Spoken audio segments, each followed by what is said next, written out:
Así que nos disponemos entonces a considerar el tema de la palabra, que es el propósito real.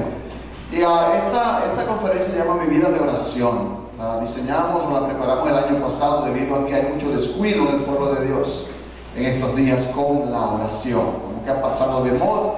Da pena que las oraciones en su mayoría de los creyentes son 2 o 3 palabritas de acción de gracias a la hora de dar gracias por los alimentos y más nada. Entonces es algo que tenemos que rescatar en nuestra vida.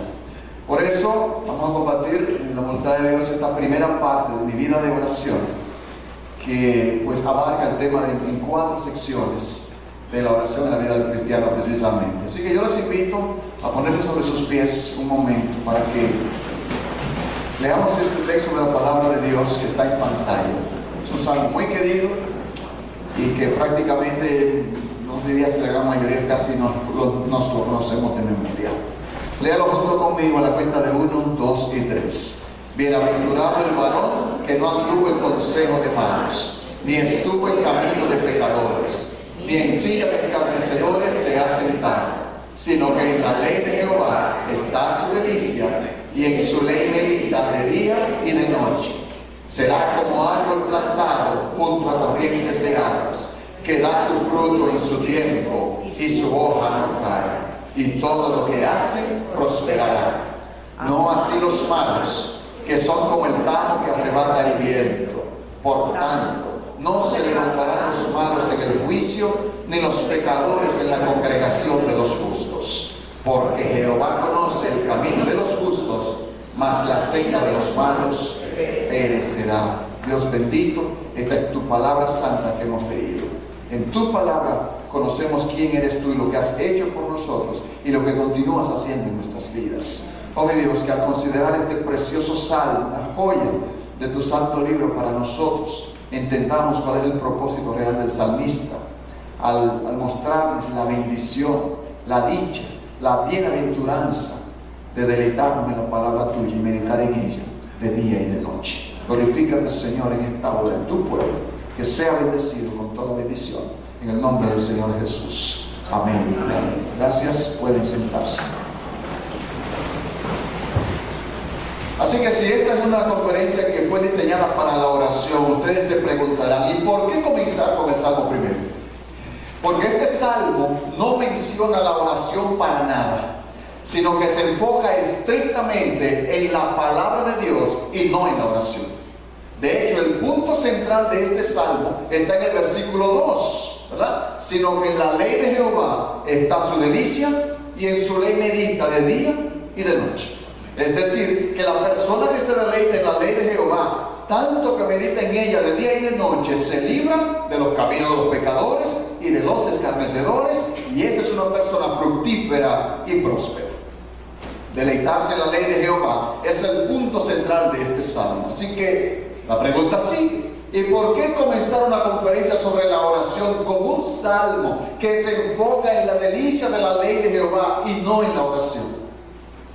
La respuesta es sencillamente otra pregunta: ¿dónde se encuentra este salmo? Este salmo está, bueno, al principio del libro de los Salmos. Por eso se llama el Salmo primero. ¿Y qué son los salmos? Muchos de ellos, en su gran mayoría, son oraciones. De hecho, el Salterio, como así se conoce el libro completo, es el libro de oraciones de la Biblia. Mi hermano, ¿cuántas veces no ha ido usted al libro de los Salmos para encontrar aliento en los peores momentos y estímulo en los mejores? A la gente le gusta tanto el libro de los Salmos que hasta los incrédulos abren la Biblia en el Salmo 91 cuando está tronando. Así que comienzo esta conferencia sobre la oración con el Salmo primero, porque la Biblia comienza su libro de oración con el Salmo primero. ¿Y por qué es así? ¿Y por qué nosotros también debemos comenzar así? La razón es que en la vida cristiana, en la vida del pueblo de Dios, la oración y la escritura están unidas de una manera tal que si usted las desconecta, ambas se mueren. Déjame hacerte una ilustración. Suponte que un paciente está gravemente enfermo, que no hay cura para él, y el doctor viene e inventa una máquina para mantener vivo a ese paciente. Y entonces le conecta la máquina. El paciente se mantiene vivo gracias a la máquina. Pero si se desconecta la máquina, ¿qué pasa? el paciente se muere. Y si el paciente muere, ya la máquina perdió el propósito con el cual fue creada. Así que permíteme resumir la conexión entre la oración y la palabra de Dios en 3 puntos. Número 1, la palabra de Dios inspira la oración. Número 2, la palabra de Dios instruye sobre la oración. Y número 3, la palabra de Dios personifica la oración. Y una breve explicación de las 3. En primer lugar, la palabra de Dios inspira la oración. Esto significa sencillamente que es la Biblia la que nos inspira a orar. Y la palabra contiene promesas sobre lo que Dios hará si oramos. Y también nos cuenta historias de grandes hombres y mujeres de oración. Mira lo que dice, por ejemplo, Santiago 5, 16 al 18. Confesaos vuestras ofensas unos a otros y orad unos por otros para que seáis sanados. La oración eficaz del justo puede mucho. Elías era un hombre sujeto a pasiones semejantes a las nuestras y oró fervientemente para que no lloviese, y no llovió sobre la tierra por 3 años y 6 meses, y otra vez oró, y el cielo dio lluvia y la tierra produjo su fruto. Hermanos, esta es una historia que debe siempre inspirarnos. Así que la palabra de Dios inspira la oración cuando nos manda a orar.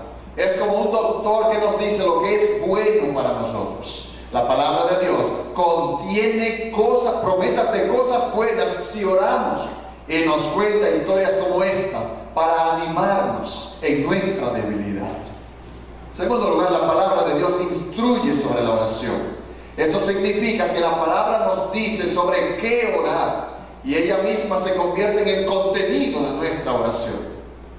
Cuando tú conoces la mente de Dios en su palabra, tú puedes orar con la mente de Dios en tus oraciones. Fue así que oró la iglesia primitiva. Hechos capítulo 4, versículos 24 al 26.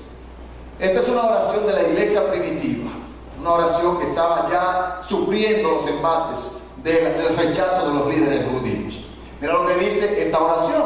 Y ellos, los creyentes primitivos, habiéndolo oído, alzaron unánimes la voz a Dios y dijeron: soberano Señor, tú eres el Dios que hiciste el cielo y la tierra, el mar y todo lo que en ellos hay. Esa fue su introducción a su oración. Ahora nota lo que dice Éxodo capítulo 20, versículo 11. Porque en 6 días hizo Jehová los cielos y la tierra, el mar y todas las cosas que en ellos hay. ¿Se da cuenta la relación que hay? ¿Qué fue lo que la iglesia primitiva hizo? ¿Inventar una oración? Simplemente tomó la palabra de Dios de Éxodo 20:11 y eso mismo que había dicho Dios en el Antiguo Testamento lo tomaron para aplicarlo a esa oración como una introducción en alabanza.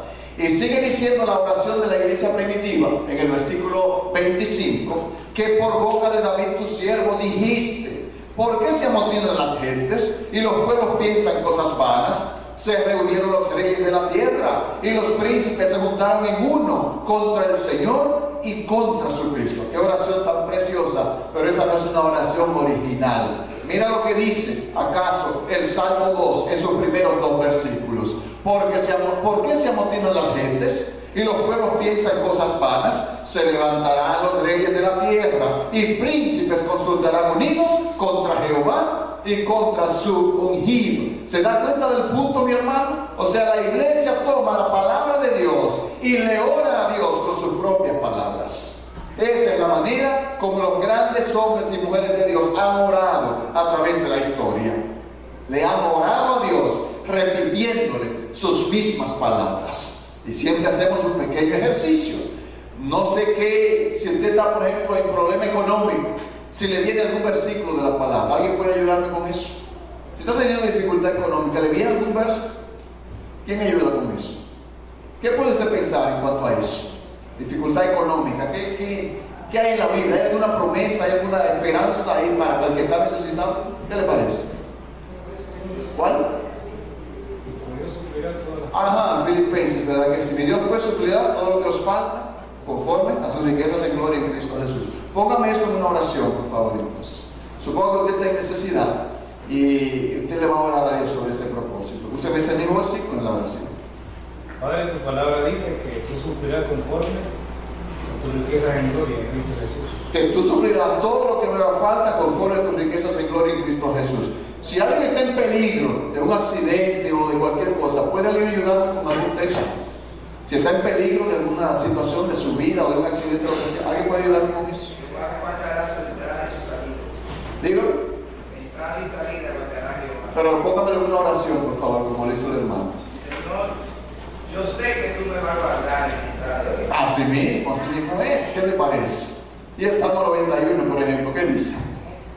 ¿Usted se acuerda algo del Salmo 91 lo que dice? Es más, si hay alguna necesidad, por ejemplo, también económica, pudiéramos citar el Salmo 23 en ese caso, en su primer versículo. Jehová mi pastor, nada me faltará. Y eso no es económico, en cualquier aspecto que le haga falta a usted, ¿verdad que sí? La idea es, hermano, que uno toma la palabra de Dios y le ora a Dios con sus propias palabras. ¿Qué ejemplo para los que dicen que a veces se quedan sin palabras? Yo no sé por qué orar ahora, ni me salen palabras. No, quiere el Señor llenar nuestras oraciones con los grandes propósitos y las grandes promesas de la Escritura, porque es la palabra de Dios la que instruye sobre la oración. Y en tercer lugar, la palabra de Dios personifica la oración. Lo que esto quiere decir a menudo es que las oraciones son invisibles, obviamente, pronunciadas desde el alma y en la intimidad de la habitación y en la iglesia. Pero el efecto de la oración debe mostrarse en las vidas de otras personas y entre las naciones. ¿Cómo es así? Bueno, usualmente Dios avanza sus propósitos en la evangelización y en la transformación personal a través del contacto directo con la verdad de su palabra. La palabra personifica la oración. La oración se vuelve efectiva cuando la verdad de Dios llega a los oídos, las mentes y los corazones de la gente.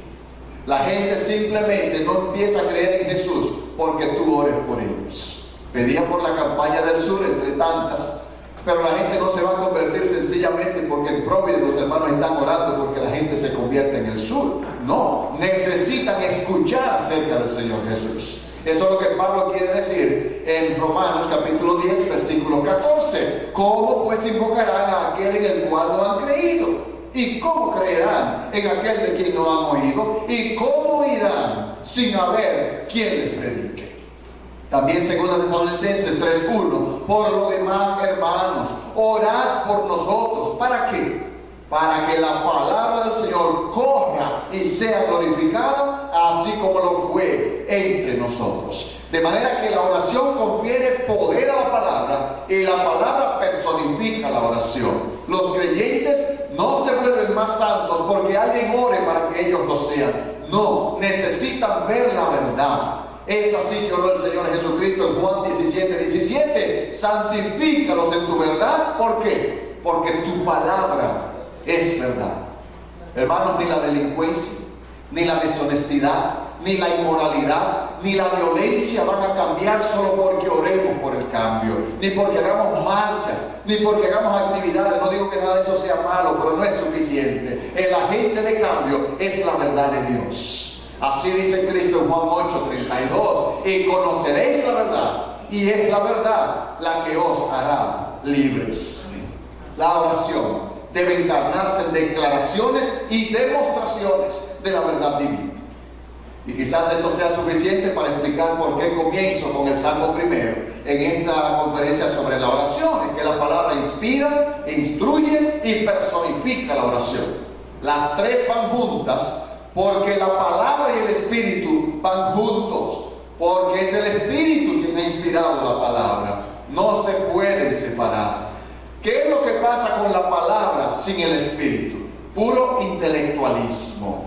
¿Y qué es lo que pasa con el Espíritu sin la palabra? Puro emoción, emocionalismo y más nada. Así que la palabra y el Espíritu se mantienen juntos cuando dependemos del Espíritu Santo para ayudarnos a entender su palabra. ¿Y cómo expresamos esa dependencia? A través de la oración. Así que pasemos a considerar el Salmo primero en estos minutos que nos quedan y su enfoque en el deleite y la meditación en la palabra de Dios. Primero vamos a pensar en la bendición que viene a la vida de la persona que se deleita en la ley de Jehová y en su ley medita de día y de noche.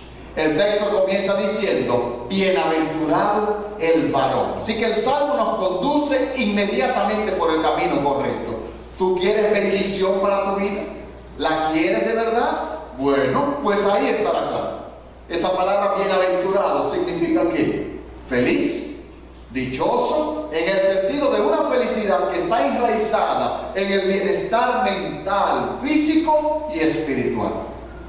Ahora, ¿quién es esta persona feliz del Salmo primero? Bueno, es aquel que no hace una cosa y que sí hace otra.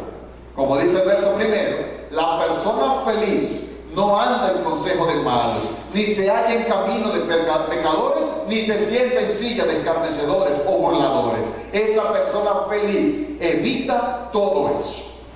Ahora, ¿qué es lo que sí hace la persona feliz? Mira lo que dice el versículo 2. Sino que en la ley de Jehová está su delicia, y en su ley medita de día y de noche. Así que esta persona, en vez de buscar placer en las palabras, en los caminos o en la compañía de los pecadores, esta persona verdaderamente feliz encuentra placer ¿en qué? En disfrutar la palabra de Dios y en meditar en ella de día y de noche.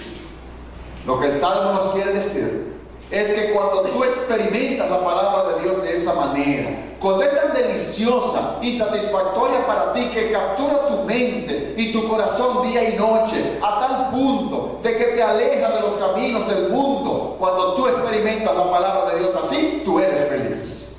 Tu vida está llena de bendición independientemente de las circunstancias externas. Entonces el versículo número 3 nos da 3 ilustraciones de esa felicidad. La primera es que la persona que se deleite en la ley de Jehová y en su ley medita de día y de noche será como ¿qué? Como árbol plantado junto a corrientes de aguas que da su fruto en su tiempo. La segunda es que la persona que se deleite en la ley de Jehová y en su ley medita de día y de noche será como un árbol ¿qué? Un árbol que da su fruto en su tiempo y que su hoja no cae. Y la tercera ilustración es que la persona que se deleite en la ley de Jehová y en su ley medita de día y de noche prosperará en todo lo que hace. Verso 3, parte final. Y todo lo que hace, prosperará. Meditemos un momento en estas 3 ilustraciones. La primera es que la persona feliz es una persona fructífera. Si tú te deleitas en la palabra de Dios y meditas en ella de día y de noche, tú darás mucho fruto en su tiempo. Serás una persona fructífera. Y eso es lo que la iglesia de hoy necesita. Quizás usted conozca a alguien que es así. Son personas tan refrescantes que es un placer sentarse a conversar con ellas. Yo he conocido varios siervos de Dios que son así. Que uno puede durar horas enteras conversando y sale de ahí. Sentarse con don Pablo en clase, por ejemplo, con don Pascual de la Cruz ya en la presencia del Señor. Eran horas muertas que uno pasaba y salía fortalecido, salía instruido, salía refrescado verdaderamente. Uno se va saboreando la verdad de Dios. Las palabras de esos hombres curan, convencen, animan y arrojan luz. Pero ¿acaso vinieron ellos con eso de nacimiento?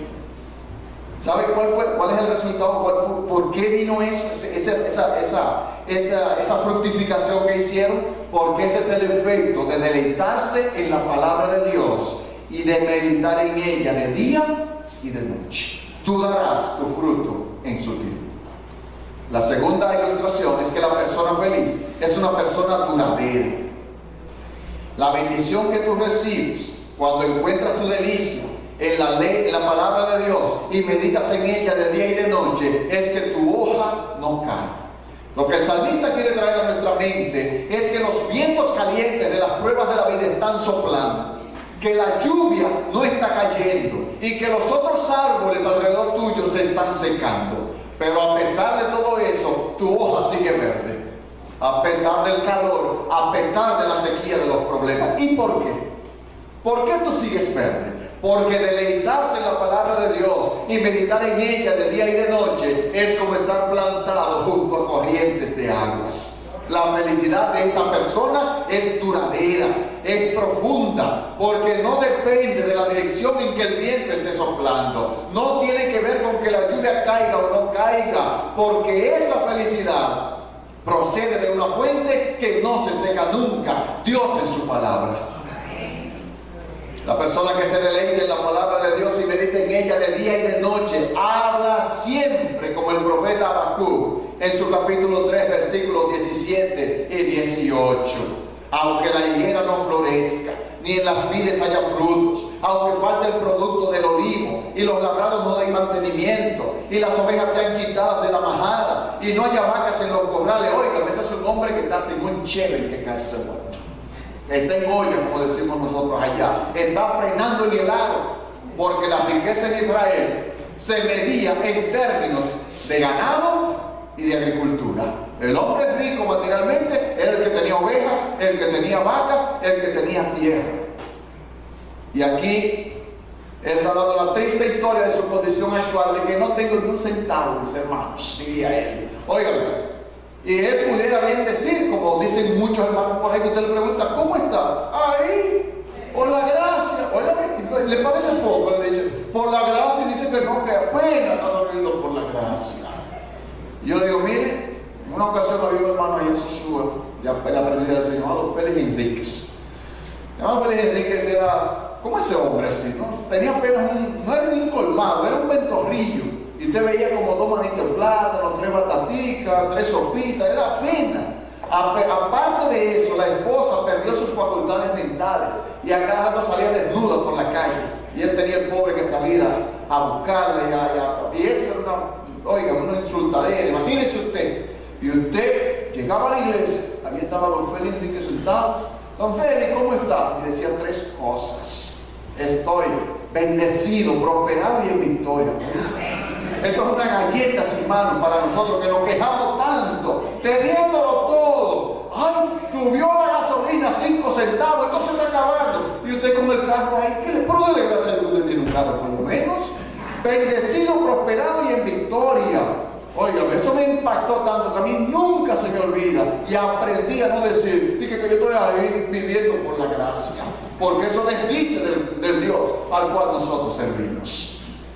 Así que este hombre, con esa situación, tragándose un cable, dice, con todo eso, yo me alegraré en Jehová y me gozaré en el Dios de mi salvación. Eso es lo que tenemos que hacer nosotros en medio de la tribulación y la prueba y la necesidad. Es por eso que la mayor necesidad de la gente no es dinero, ni es prosperidad, ni una pareja, ni siquiera salud. Ahora, yo no digo que nada de eso sea malo, no. Lo que digo es que lo que este mundo necesita son corazones que quieran llenarse de la palabra de Dios. Lo que el mundo necesita de la iglesia es una cosa. No son programas especiales, no son bandas de 20 músicos, no son situaciones y asuntos de canchas por aquí o cuestiones por allá y programas enormes. No, lo que la iglesia necesita, lo que el mundo necesita es una cosa, la palabra de Dios. Volvamos a la palabra y veremos el cambio. Es ella la que nos dice en Romanos 8:36, cuando la gente viene en necesidad, que tenga un problema tal y sabe lo que le salta, no siembra para que Dios te multiplique. Tú traes 100 y te va a dar 1000, así que venga para acá, siempre para allá. Y la gente pues, bueno, dice, wow, esto como un palé, como un loco, yo lo rayo y entonces me saco el 1000 por 1. ¿Qué es lo que la gente necesita que se le diga? Conviértete al Señor Jesucristo. Porque mira lo que dice Romanos capítulo 8, 36 y 37. ¿Quién nos separará del amor de Cristo? ¿Tribulación o angustia? ¿O persecución? ¿O hambre? ¿O desnudez? ¿O peligro? ¿O espada? Como está escrito. No es que somos de que, no, que tú eres el campeón que está en ti y que tú eres el hijo del rey y no te puede hacer falta nada y que no te vas a enfermar y que vas a tener dinero todo el tiempo. No, 36, por causa de ti somos muertos todo el tiempo, somos contados como ovejas de matadero. ¿Cuál es la diferencia? Versículo 37, que antes en todas estas cosas somos más que vencedores por medio de aquel que nos ama. Mi hermano, deleítate en la palabra de Dios. Medita en ella de día y de noche. Y entonces toma el fruto de tu vida y ministra a los perdidos, que de sobra los tenemos por todas partes. Y la tercera ilustración es que la persona feliz es una persona próspera. Hermano, cuidado con lo que usted dice. Prosperidad. Ese es un concepto que le está haciendo muchísimo daño a la iglesia de hoy. Cuando te oiga el sembrado ese de la prosperidad, eso ni es bíblico. Y en segundo lugar, eso huele a azufre porque viene del infierno. viene del infierno. Así que esto nos lleva a la pregunta que sale de la tercera ilustración. Dice el versículo 3, y todo lo que hace, prosperará. De verdad. ¿Y qué significa eso? ¿Acaso quiere decir que si tú te deleitas en la ley de Jehová y meditas en ella de día y de noche lo suficiente, tu negocio va a tener una ganancia extraordinaria? ¿O que tu salud siempre va a estar buena? ¿O que no habrá escasez para ti? ¿O que no tendrás accidentes? ¿O que nunca te van a asaltar? Bueno, hay razones para pensar que tal persona sí tendrá alguna de esas cosas. Por ejemplo, cuando tú te deleitas en la palabra de Dios, en vez de estar en consejo de malos, en vez de estar en camino de pecadores, en vez de sentarte en la silla de los burladores, tú estás haciendo el tipo de cosas que Dios aprueba. Y Él generalmente bendice aquello que Él aprueba. Y cuando tú te deleitas en la palabra de Dios, tú estás confiando en ella. Y sabemos que Dios obra a favor de aquellos que confían y esperan en Él. Mira lo que dice 2 Crónicas 16:9. Porque los ojos de Jehová contemplan toda la tierra para mostrar su poder a favor de los que tienen corazón perfecto para con Él. Pero hay razones para creer que Dios no siempre libra a sus hijos de todos los males. Hay muchos pasajes en la Escritura que nos dicen, muchas son las aflicciones del justo. El Salmo 73, por ejemplo, expresa la realidad de que a menudo los justos son los que sufren y los impíos prosperan. Ahí tenemos un Asaf que está viendo el vecino que puso un ventorrillito y ya tiene una cadena de supermercados y es un impío. Y él, que es un hijo de Dios, pues no tiene, está como Habacuc prácticamente, no tiene nada, es ranchito y hay que pintarlo, no hay ni siquiera para pintarlo. Entonces él ve y ve toda esa prosperidad y yo aquí en olla, óyeme, y dice Asaf, por poco resbalaron mis pies, porque me atrajo tanto y me parece a Asaf enojándose hasta con Dios por eso. ¿Y por qué ese, que es un hijo del diablo, diría uno por ahí, mira cómo está próspero y yo que te sirvo y tú eres el rey y yo aquí pasando necesidad? Asaf da esa reflexión y esa lucha interna en su vida hasta que sigue meditando y Dios hablándole y la respuesta vino. La respuesta vino hasta que entrando en el santuario de Dios comprendí el fin de ellos. Mira lo que le pasa a los malos en el Salmo 1. Dice el versículo 4 en adelante, no así los malos, que son como el tamo que arrebata. ¿Usted sabe lo que es un tamo a propósito? No sé si usted ha visto una película de western, de vaqueros, y el vaquero va en su caballo por el desierto de Arizona, por ejemplo, por el desierto de Sonora, y llega a un pueblo fantasma. No hay gente.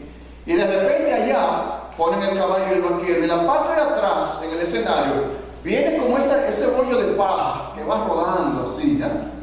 La brisa lo va llevando, eso es un tamo que arrebata el viento. Hierba seca que no sirve para nada. Así es que considera el Salmo 1 al malo.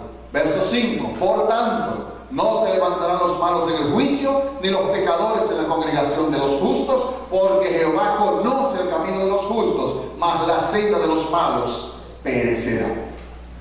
Cuando este salmo analiza el valor del malo frente al valor del que se deleita en la palabra de Dios, los mide a ambos por lo que le va a pasar al final. Podrá haber alguna prosperidad para el malo en esta vida, pero al final será como ¿qué? Como el tamo que arrebata el viento.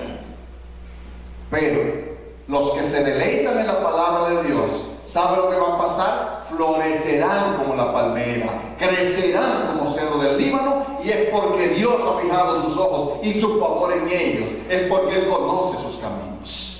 Así que, hermanos, la bendición, la felicidad y el bienestar a que se refiere el verso 1 es una vida fructífera para otros, una vida que perdura frente a la sequía, una vida cuyo trabajo en el Señor no es en vano, una vida cuyo trabajo no está buscando recompensa en este mundo, sino que sabe que la tiene por toda la eternidad. Esa es la prosperidad del que se deleita en la palabra de Dios y medita en ella de día y de noche. Así que, hermanos, finalmente hay que reconocer que muchas veces la meditación y la oración se nos hacen pesadas. Así que veamos algo más sobre esta delicia del Salmo 1. La marca más profunda de esta persona feliz es que se deleita en la palabra de Dios. Ni la lectura, ni la memorización, ni la meditación de la Biblia son una carga para Él, sino un verdadero placer. Y eso es lo que cada uno de nosotros debe desear. Así lo expresa Pedro en su primera carta, capítulo 2, versículo 2. Desead como niños recién nacidos la leche espiritual no adulterada, para que por ella crezcáis para salvación. Qué triste cuando se lee la Biblia por obligación. Cuando se lee para cumplir con un deber cristiano. Ya abrí, leí 2 o 3 versículos, terminé. Por hoy hasta el día siguiente. Ay, hermano, no. Cuando usted abra la Biblia para leerla y eso no le produzca ningún tipo de placer, mejor ciérrela y déjela a un lado y órele a Dios que le dé ese placer para leerla. Porque cada vez que abrimos la palabra, ella debe hablarnos, debe instruirnos y debe ponernos a nosotros, como ponen los muchachos cuando están con su PlayStation o su Nintendo ahí, que se olvidan del resto del mundo, concentrados en su muñequito y en sus cosas. Así debe ser la Biblia para nosotros. Que cuando hablamos del libro santo, pues nos absorbamos, nos dejemos absorber por él, y que el mundo entero como que se paralice y nosotros ahí bebiendo de la fuente de la sabiduría infinita, que es la palabra de Dios. ¿Qué hacer entonces cuando eso se vuelve como una rutina, una obligación? Eso indica que algo anda mal en nuestra vida. Algo anda mal ahí. ¿Qué hacemos? Terminemos considerando esto. Nosotros luchamos con la lectura de la Biblia y con la meditación en ella porque sencillamente no encontramos placer en abrir el libro santo. Porque tenemos otras prioridades, otras cosas que nos producen deleite, la televisión, la internet, cualquier cosa menos la Biblia. Los hermanos allá en Sabica, en Santiago, que Sabica celebraba la Santa Cena los sábados por la noche. Había un anciano de esos que son RP que decía que es la Santa Cena, que no es el santo desayuno, y que por tanto hay que hacerlo de noche para que fuera Santa Cena. Bueno, cosas así. El hecho es que estaba jugando Licey y Águilas en la serie final. Hermano, no va, porque el otro día uno de los años le pregunta: ¿qué pasó? Y le dijo así, sinceramente: no, el problema es que ya era la serie final entre Licey y Águila. Y si yo hubiese venido al culto a tomar Santa Cena, no hubiese hecho nada, no me hubiera podido concentrar pensando en el estadio y en el juego de las Águilas. Bueno, eso es más común de lo que usted y yo pensamos. Y cuidado si nosotros también estamos por ese derrotero. Hay cosas que nos llaman más que la lectura de la palabra. Nuestros corazones se inclinan a cualquier cosa menos a la palabra de Dios. Pero no te desanimes, porque los salmistas también lucharon con ese problema. Todos nosotros luchamos con ese problema. ¿Y cómo cambiamos eso? Cuando ya noto que la lectura de la palabra no me está satisfaciendo tanto, oramos, esa es la respuesta. Pedirle a Dios que nos ayude a deleitarnos en su palabra. Señor, dame amor por tu palabra. Esa es una oración maravillosa. Y Dios, que da a todos abundantemente, va a contestar tu oración. Así oraron los salmistas, y con la ayuda de Dios, a partir de hoy, también nosotros oraremos así. Amén, hermanos. Entonces llegará la bendición a nuestras vidas. Seremos felices en Cristo, y nuestro Señor recibirá toda la gloria. El Señor les bendiga a todos ustedes.